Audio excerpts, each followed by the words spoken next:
উম, মানে অনেকেই বলছেন যে লাইভে এসে কিছু বলতে, কিন্তু আসলে বলার কি আছে? যেটা বলার আছে সেটা হচ্ছে যেটা বলতে পারি সেটা হচ্ছে যাদের চরিত্রের দোষ আছে তাদের চরিত্র কোনোদিন পরিবর্তন হয় না। যাদের রক্তে মজ্জায় অস্তিত্বে দুর্নীতি আছে, দুর্নীতিটা যাদের কাছে মানে যাদের সংবিধান, তাদের চরিত্র পরিবর্তন হবে না। তো আমরা কেন এই কথা দিয়ে শুরু করলাম? আমরা প্রথমত বিপর্যস্ত। একদিকে আমাদের মেইন কেস থেকে আমাদের সরিয়ে দেওয়া, একদিকে রিভিউ আমাদের হেরে যাওয়া, অন্যদিকে আমরা যখন রিভিউটা যখন এইরকম ঘটনা ঘটলো, তারপরে আমরা বেশ কিছু এসএলপি করেছি, সঙ্গে সঙ্গে এসএলপি করেছি এবং অত্যন্ত দ্রুততার সাথে। মানে 18 তারিখে এসএলপি করে 21 তারিখে এসএলপি তুলেছি, হিয়ারিং করিয়েছি। ম্যাটারটা তো সোজা নয়। হ্যাঁ, তো আমরা সেটা করিয়েছি। সেখানে আমাদের কি কি ম্যাটার ছিল, নোটস অফ আর্গুমেন্টগুলো বিভিন্ন গ্রুপে আছে, দেওয়া আছে, সেগুলো দেখবেন। একটা হচ্ছে যে এই প্যারা 49 যেটা নিয়ে বলা হচ্ছে, যে প্যারা 49 এ ফ্রেশ সিলেকশন আনটেন্টেড এবং ডিজেবল ক্যান্ডিডেটদের নিয়ে, এটাকে আমরা প্রতিষ্ঠা করতে চেয়েছি ওখানে। এবং তার সাথে সাথে আমরা কিছু স্পেশাল বেনিফিট চেয়েছি, যেহেতু আমরা ক্ষতিগ্রস্ত হয়েছি। কোর্ট নিজে আমাদেরকে আনটেন্টেড বলেছে, কোর্ট নিজে সেটাকে ফিল করেছে, এবং কোর্ট তার লাস্ট যে রিভিউ অর্ডার সেখানেও বলেছে যে এটা আনটেন্টেডদের জন্য একটা মানে হৃদয় দগ্ধ করার মতো ঘটনা। তো সেই ম্যাটারগুলো নিয়ে আমরা করেছি। তো সেখানে যেহেতু হঠাৎ মানে দুটো বেনিফিট, আমাদের দুটো ওয়ে আউট কোর্ট দিয়েছে। প্রথম একটা হচ্ছে পরীক্ষাটা চাইলে সরকার 31শে অক্টোবর পর্যন্ত স্থগিত রাখতে পারে, এবং স্থগিত রাখা পারে না, ওখানে মেবি বলেনি, ওখানে শ্যালবি বলেছে। এবং 10 দিনের যে মানে পরীক্ষা, নতুন করে পরীক্ষার ফর্ম ফিল আপ করানো, যারা আনটেন্টেড ক্যান্ডিডেট তাদেরকে করা। কত বড় ইতর এবং জানোয়ার হলে বারবার এই ধরনের কীর্তিকলাপগুলো করা যায়? কোর্ট অর্ডারে লেখা আছে আনটেন্টেড ক্যান্ডিডেটরা পরীক্ষায় বসবেই, আর ওখানে ওরা আজকে আবার নোটিশ করলো কি যাদের 45% এর সমস্যা ছিল তারা বসবে, আর কোনো সমস্যা নেই, বাকি সমস্যাগুলো তো আছে। কোর্ট যখন স্পষ্ট করে বলে দিচ্ছে আনটেন্টেড ক্যান্ডিডেটরা বসবে, তখন সেখানে বাকি সমস্যাগুলোর কথাটাও কিন্তু তারা আবার গন্ডগোল করে আবার সেখানে দিচ্ছে। মানে আনটেন্টেড ক্যান্ডিডেটদের প্রতি তাদের দয়া মায়া ভালোবাসা কোনো কিছুই কোনোদিন ছিল না, এবং এখনো সেটা প্রতিষ্ঠিত। আরো কয়েকটা প্রমাণ দিচ্ছি, হ্যাঁ, কিভাবে মানে আগুন জ্বলে যাওয়ার মতো বিষয় সেটা আমরা বলবো। এইগুলো করার পরেও ওনাদের প্রশাসনিক বৈঠক ছিল, প্রশাসনিক বৈঠক না মাল খাওয়ার বৈঠক কি জানি না, মানে বলতে বাধ্য হচ্ছে এই ধরনের কথাবার্তা। হ্যাঁ, নাকি মজা মারার কীর্তন হচ্ছিল তা জানি না। আগের দিন এই ম্যাটারগুলো আমরা আনটেন্টেড ক্যান্ডিডেটদের জন্য কি কি করতে পারেন, কি কি আমাদের করলে কোর্ট কোনো রকম বাধা সৃষ্টি করবে না, আমরা কিভাবে আনটেন্টেড ক্যান্ডিডেটরা সেফগার্ড পাবো, সেই রকম আমরা বেশ কিছু লিগাল পয়েন্টস বলে দিয়েছিলাম, যেখান থেকে আরামসে 15,400 জন আনটেন্টেড শিক্ষক এবং আনটেন্টেড যারা নন টিচিং স্টাফ তাদের কোনো রকম সমস্যা হবে না, তারা সুন্দরভাবে তাদের মানে ইয়েটা করতে পারবে, পরীক্ষাটা দিতে পারবে, মানে ফ্রেশ সিলেকশনটা করতে পারবে আমাদের নিয়ে। সেই সব বিভিন্ন ম্যাটার দেওয়া হয়েছে। সর্বোপরি রাত্রি 12টার সময় বিকাশ সিং এর সাথে যোগাযোগ করে বিকাশ সিং স্যারের কাছ থেকে প্রায় 1.5-2 লাখ টাকা খরচা করে একটা অর্ডিনেন্স রিপোর্ট দিলাম, যেখানে রাজ্য সরকার চাইলে একটা অর্ডিনেন্স জারি করে আমাদের আনটেন্টেড ক্যান্ডিডেটদেরকে সেফগার্ড দিতে পারে।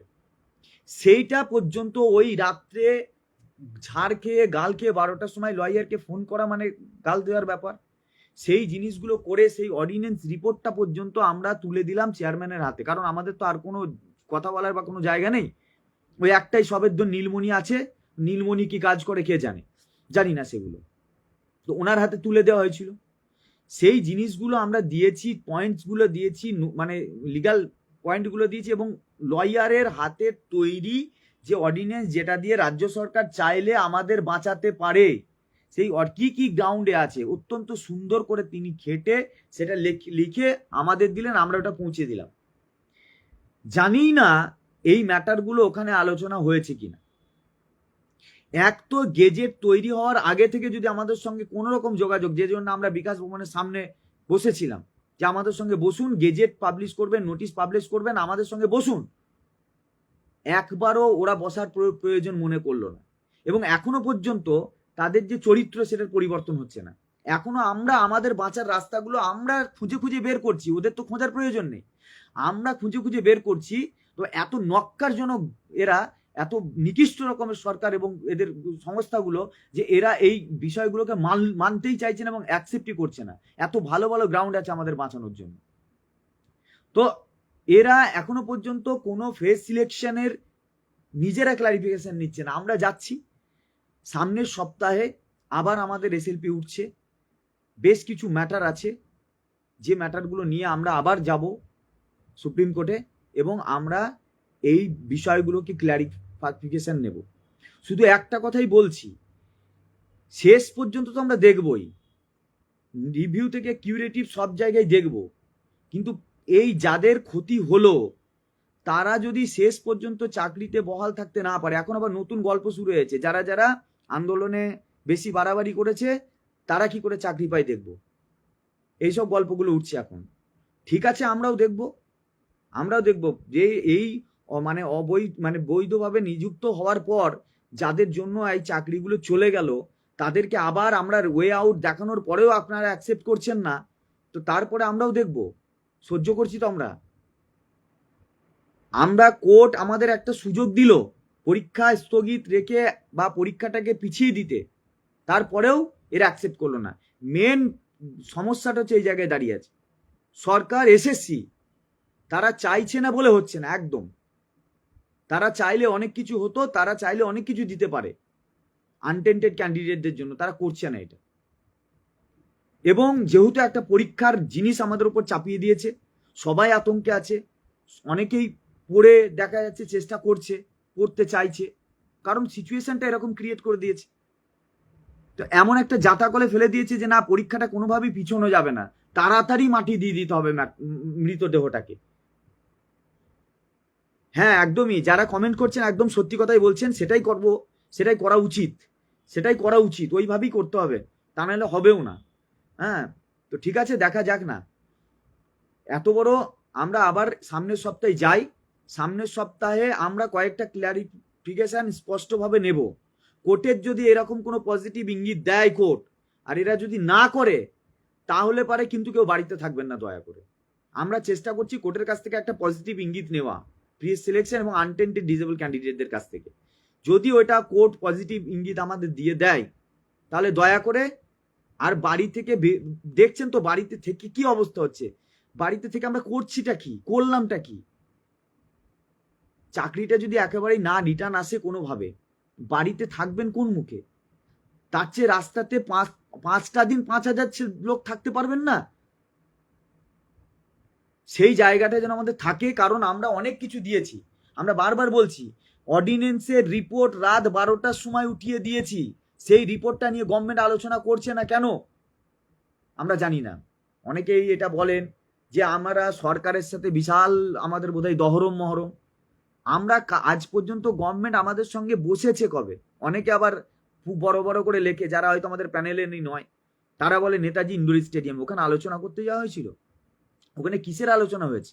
কোনো আলোচনায় হয়নি। নিজে বক্তব্য রাখতে গিয়েছেন, বক্তব্য দিয়ে চলে গিয়েছেন, আমাদের বক্তব্য শুনেছেন, বক্তব্য শুনে চলে গিয়েছে। আলোচনা নয়, আলোচনা একটা জিনিস যেখানে আমরা কিছু জিনিস দিচ্ছি আমাদের বাঁচানোর জন্য। আরে বাবা, তোমরা তো একা লয়ার ধরোনি, আমাদের তো লয়ার আছে, আমরা তো লয়ার ধরেছি, আমাদেরও তো লয়ার আছে, আমাদের লয়ারও তো সাজেশন দিচ্ছে, সেগুলো তোমরা অ্যাকসেপ্ট করবে না কেন? আমাদের সাজেশন অ্যাকসেপ্ট করলে আমরা বাঁচতে পারি, কিন্তু আমাদের সাজেশন গ্রহণ করা হচ্ছে না। বলুন, আপনারা যে বলছেন যে আমরা সরকারের অনেকে যারা অনেক অন্য পলিটিক্যাল লোকের সাপোর্টার, যারা আমার ফ্রেন্ড লিস্টে আছেন, তারাও বলেন যে আমাদের এটা করা উচিত ছিল, এটা করা উচিত ছিল। আমরা করবোটা কি? সামান্য একটা ফোন কল, দুজন কথা বলেছে, তাদের একেবারে বিশাল লেজে আগুন লেগে গিয়েছে, যেন গোটা পশ্চিমবাংলার লঙ্কায় আগুন লাগিয়ে দিচ্ছে, রাবণের লঙ্কাপুরি ধ্বংস হয়ে যাচ্ছে। দুটো টিচার তাদের জীবন জীবিকা ধ্বংস করে দিয়েছো, তারা ফোনে কথা বলেছে, কোটা পেট্রোল বোমা আর তাতে তোমরা এত তৎপরতা দেখাচ্ছ, মনে হচ্ছে যেন পাকিস্তান থেকে সব জঙ্গি বোধহয় ভারতবর্ষে ঢুকে গিয়েছে, মানে এইরকম একটা নেচার হয়ে গেছে তোমাদের। তো সেই জায়গায় দাঁড়িয়ে আমরা করতে অনেক কিছুই পারি, কিন্তু আমরা করতে পারিনি শুধুমাত্র আমাদের লোকের অভাবে, যে পড়ে থাকার অভাবে। পড়ে থাকবো এই লাস্ট, যদি আমাদের কোনোভাবে যদি ওয়ে আউট না দেখায়, আর কোর্ট থেকে যদি আমরা একটা পজিটিভ কিছু নিয়ে আসতে পারি, আর সেটা যদি রাজ্য সরকার না মানে, তাহলে কিন্তু তার অবস্থা কিন্তু খুব খারাপ হবে, তার পরিণতিও খুব খারাপ হবে। অনেক সহ্য হচ্ছে আমাদের, আর সহ্য নয়। আমরা কোর্ট থেকে একটা মাইনর লেভেলের অর্ডার পেলাম, 7 দিন পরীক্ষাটা পর্যন্ত 10 দিন আরামসে পিছিয়ে তারপরে ক্লারিফিকেশন নিয়ে যেতে পারতো। এত তাড়াহুড়ো, এত তৎপরতা কিসের? কিসের আপনারা প্রশাসনিক মিটিং করছিলেন? প্রশাসনিক মিটিং শেখাচ্ছেন, সেখানে পরীক্ষা কবে হবে? 14 তারিখেই হবে, 7 তারিখেই হবে, কিভাবে আমরা করব সেটা প্ল্যান করতে গিয়েছিলেন। আর আমরা যে সাজেশনগুলো দিলাম, যাদের গলায় ফাঁসির দড়িটা আপনারা ঝুলিয়ে দিয়েছেন দুর্নীতি করে, তাদের সাজেশনগুলো নিতে কষ্ট হচ্ছে বোধহয়। লাস্ট একটাই কথা আমরা বলবো, যে আপনারা যেগুলো বলছেন যে ক্লারিফিকেশন, ওটা আগের দিনই আমাদের এসএলপিতে ছিল। আমরা নেক্সট, যেহেতু ওইখানে ওই দিন স্টে হলো বললো, তার জন্য সব ম্যাটারগুলো ওঠেনি। নেক্সট ওই সপ্তাহে, মানে সামনের সপ্তাহে, এই যে এসএসসি মানলো না রিপোর্ট, এই সব মিলিয়ে আমরা সামনের সপ্তাহের দিকে আমরা ম্যাটার এসএলপি তুলছি। আমরা আমাদের ম্যাটারগুলো একদম স্পষ্টভাবে তোলার চেষ্টা করছি, প্যারা 49 সহ। যদি কোর্টের কাছে আমরা কোনো পজিটিভ সাইন পাই, তাহলে অবশ্যই মানে আমরা ধরব। এবং রাজ্য চাইলে, আমি আবারও বলছি, কারণ আমার এই লাইভ বক্তব্য দেওয়া ছাড়া তো আমাদের আর ওদের কাছে পৌঁছে দেওয়ার কোনো জায়গা নেই। কেউ এই বক্তব্য আমরা ওদের কাছে পৌঁছাতে পারি না, ওরা আমাদের বক্তব্য শোনে না। আমরা তো মানে সতের ছেলে, আমাদের বক্তব্য শুনতে ওদের কষ্ট হয়, দেখা করতে কষ্ট হয়। মানে বাঁচানোর ইচ্ছা থাকলে অনেক কিছু করতে পারে, বাঁচানোর ইচ্ছা নেই, তাই যে কোনো মূল্যে এদেরকে মেরে, এদেরকে ভাসিয়ে দিয়ে আবার মসনদ দখল করে থাকবার ধান্দা, এছাড়া কিছু নয়, যেমন ভাবে হয়েছে। আগামী সপ্তাহটা আমাদের জন্য খুব ইম্পর্টেন্ট। আমরা আগামী সপ্তাহে আবার চেষ্টা করছি, কিন্তু যদি আমরা কোনোভাবে কোনো একটা পজিটিভ সাইন কোর্টের কাছ থেকে পাই, তাহলে যেন আমরা সেটার সাপেক্ষে কাজ মানে ব্যবস্থা নিতে পারি, এটুকুই বলবো।